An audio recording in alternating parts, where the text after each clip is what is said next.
Assalamualaikum warahmatullahi wabarakatuh. Jumpa lagi dengan Josgrab Nur Seri. Pada video kali ini saya akan bahas tahap pembentukan cabang pada tanaman anggur di tahap awal pembentukan atau tanaman sampai di para-para. Ini dari bawah. Ini kita grounding ya di sini ya.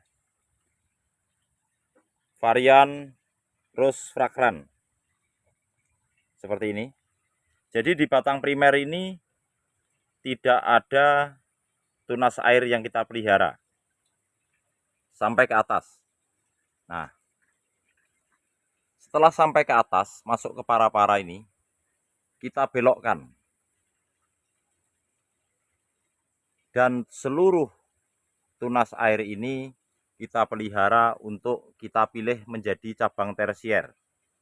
Nanti akan kita seleksi mana tunas air yang pertumbuhannya bagus dan vigor, itu yang kita pertahankan sebagai cabang tersier. Nanti yang terlalu tertinggal kita buang, karena nanti makan waktu terlalu lama jika menunggu tersier yang terlalu tertinggal.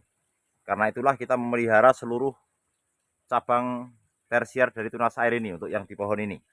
Jadi karena nantinya akan kita pilih sekaligus untuk memberikan space biar tidak terlalu berdekatan. Ini akan kita buat single gordon metode tulang ikan. Varian ini. Seperti ini penampakan daunnya, Fragrant Rose. Nah, untuk di batang primer ini, nah ini daun-daunnya seperti ini, agak rusak. Seperti defisiensi unsur hara. Nggak usah terlalu kita pikirkan kalau seperti ini, kita buang aja. Nih.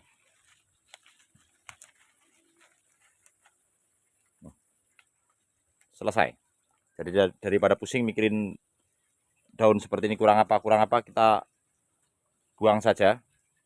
Biar pertumbuhan langsung ke atas dan kita aplikasikan pupuk selang-seling antara PSB dan POC. Sedangkan NPK Ponska Plus atau NPK seimbang kita berikan 1 bulan sekali. Ini sudah kita berikan di pohon ini kemarin. Kita timbun di sekitar pohon ini. Jadi batang primer ini kita naikkan. Tidak ada tunas air yang kita tumbuhkan di batang primer ini. Jangan takut batang primer ini nantinya tidak membesar. Dia akan membesar setelah cabang-cabang tersier yang kita tumbuhkan ini di para-para ini. Semakin banyak cabang tersier dengan pertumbuhan vigor, secara otomatis akan menambah jumlah daun. Semakin banyak daun, maka semakin banyak nutrisi yang dimasak dan disalurkan ke batang dan pohon ini. Sehingga berdampak pada pohon ini semakin besar. Karena naluri tanaman ketika cabangnya banyak, daunnya lebat di atas ini, otomatis pohon ini akan membesar untuk menguatkan diri menopang seluruh cabang yang ada di atas. Ini yang kita buat dari percabangan dari cabang tersier dengan menggunakan tunas air. Nah, supaya nanti tunas air ini pertumbuhannya maksimal dan nutrisi banyak yang masuk ke cabang-cabang tersier ini, maka kita harus membatasi cabang sekunder ini. Nah, di tahap pembentukan. Primer kita belokkan ke para-para, kemudian ini kita tunjuk sebagai cabang sekunder atau cabang kedua. Cabang yang tumbuh di cabang sekunder inilah yang kita buat dari tunas air, nantinya yang kita sebut menjadi cabang tersier. Agar cabang tersier ini maksimal, cabang sekunder ini kita menginginkan untuk di tahap pembentukan jangan terlalu panjang. Kita akan buat maksimal 2 meter. Tetapi di pohon ini saya akan buat 1,5 meter. Nah, nanti setelah 1,5 meter, ini ujungnya ini sampai ke sana, 1,5 meter, kita akan potong di ujung ini ketika masih kecil, seperti ini.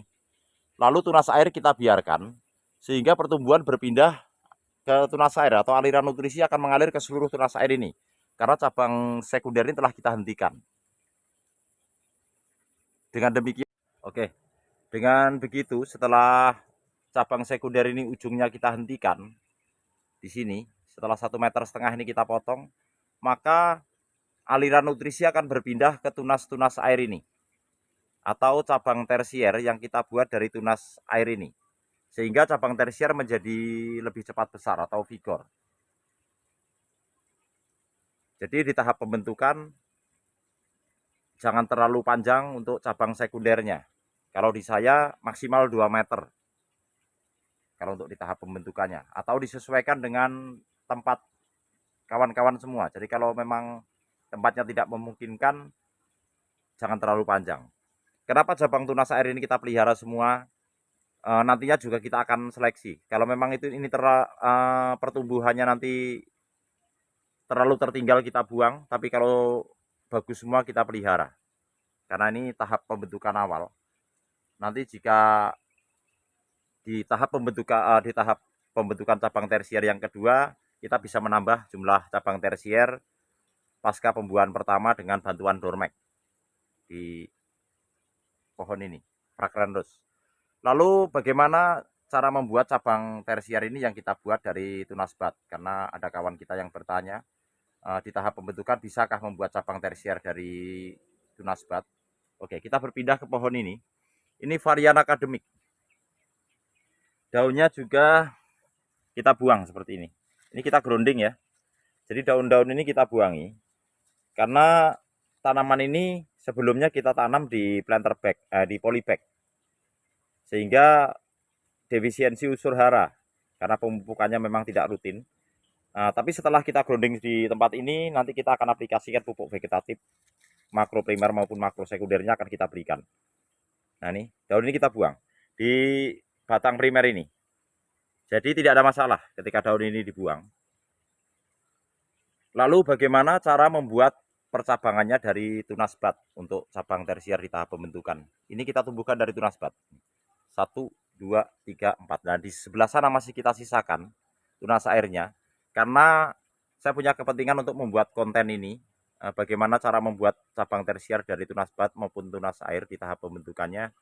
Supaya kawan-kawan tahu bahwa membentuk cabang tersier itu tidak harus menggunakan tunas air di tahap awal. Di tunas bat pun juga prosesnya juga lebih cepat asal kita tahu caranya. Dan kita cukupi kebutuhan nutrisi pada pohon ini, unsur haranya, juga kita perawatan rutin, aplikasi fungisida dan insektisida. Nah ini tunas air. Ini bisa kita jadikan sebagai cabang tersier, termasuk yang di sini. Tetapi karena ini untuk membedakan, pohon ini adalah varian akademik dan di sebelah sini adalah varian Fragrandus, biar nanti kawan-kawan tahu bedanya dan membentuk cabang tersier di tahap awal itu juga tidak harus menggunakan air. Ulangi, tidak harus menggunakan tunas air, juga tidak harus menggunakan tunas bat. Bisa dua-duanya dengan cara dua-duanya ini. Nah nih, ini kita buat cabang tersier ini dari tunas bat, kita tumbuhkan semua dari tunas bat untuk pohon ini akademik. Jadi ini kita potong seperti ini. Oke. Nah, jadi kalau membentuk seperti ini kita tidak perlu sulurnya kita buang ya. Kita tidak perlu memelihara banyak daun. Jadi ini betul-betul gundul. Yang kita sisakan hanya tunas air terujung. Nah, seperti ini. Terus kita pangkas di sini, kita tahan. Nah, tujuannya agar batang ini tidak kering. Tetap hidup atau aktif karena ujungnya masih tetap mengolah nutrisi dan masih tetap hidup. Nah, ini tunas air ini kita buang. Seperti ini. Jadi kita menggunakan tunas bat secara keseluruhan untuk pembentukan awal cabang tersier ini. Nanti kita update hasilnya seperti apa. Tetapi di pohon ini saya akan tumbuhkan seluruhnya. Cabang tersiernya kita buat dari tunas bat untuk di pohon ini, varian akademik. Dan ini tidak perlu dikerat di batang yang terlalu kecil seperti ini dan masih hijau. Jadi kita tidak kerat.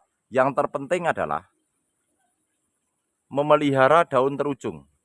Kalau ini saya menggunakan tunas air terujung yang saya batasi di sini, supaya batang ini tetap aktif dan hidup. Seperti itu.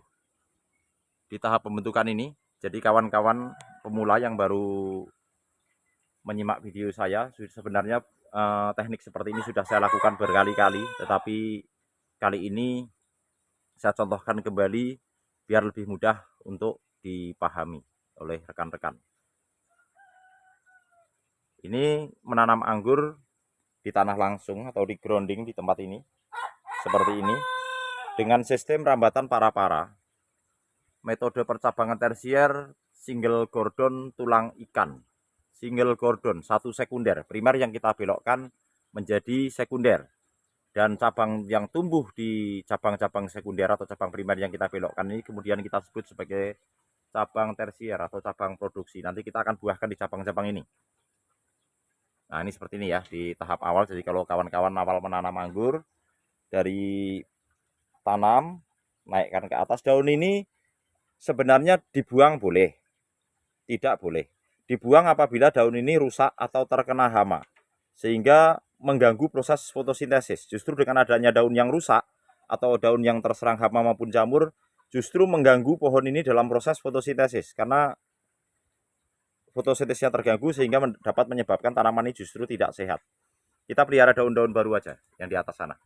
Dan ini akan membesar seiring dengan banyaknya cabang daun di atas sana. Ini cara pembentukan cabangnya. Nah, ini yang baru sampai ke para-para.